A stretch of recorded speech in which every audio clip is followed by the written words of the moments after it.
ದಿನಾಂಕ 5 ಫೆಬ್ರವರಿ 2026ರಂದು ಸುಳ್ಗ ಗ್ರಾಮದಲ್ಲಿ ಒಂದು ಜಾತ್ರಾ ನಡೆಯುತ್ತಿತ್ತು.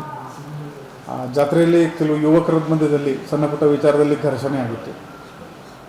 ಆ ವಿಚಾರದಲ್ಲಿ ಈಗಾಗಲೇ ಒಂದು ಹರ್ಟ್ ಕೇಸ್ ತಗೊಳ್ಳಲಾಗಿದೆ.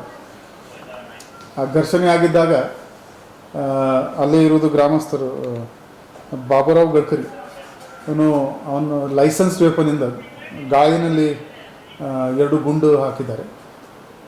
ಲೈಸೆನ್ಸ್ಡ್ ವೆಪನ್ ಇದೆ ಅದು. ಆದರೆ ಈ ಥರ ಪಬ್ಲಿಕ್ ಪ್ಲೇಸ್ನಲ್ಲಿ ವಿದೌಟ್ ಎನಿ ರೀಸನ್ ಅವರು ಹಾರಿಸಿದ್ದಾರೆ. ಇದು ಒಂದು ಆಫೆನ್ಸ್ ಇದೆ.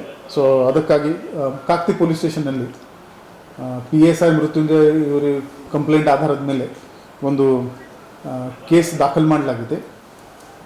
ಸೆಕ್ಷನ್ 125 BNS ಮತ್ತು ಸೆಕ್ಷನ್ 25 ಆಫ್ ಆರ್ಮ್ಸ್ ಆ್ಯಕ್ಟ್ ಇದರಲ್ಲಿ ಸೇರಲಾಗಿದೆ. ಈ ರಿವಾಲ್ವರ್ ಜಪ್ತ್ ಮಾಡಲಾಗಿದೆ.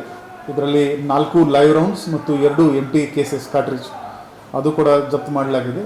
ಮತ್ತು ಈ ಲೈಸೆನ್ಸ್ ವೆಪನ್ ಏನಿದೆ ಅದು ಕ್ಯಾನ್ಸಲೇಷನ್ಗೆ ಕೂಡ ನಾವು ಪ್ರೊಸೆಸ್ ಈಗ ಶುರು ಮಾಡಿದ್ವಿ. Will cancel this licence.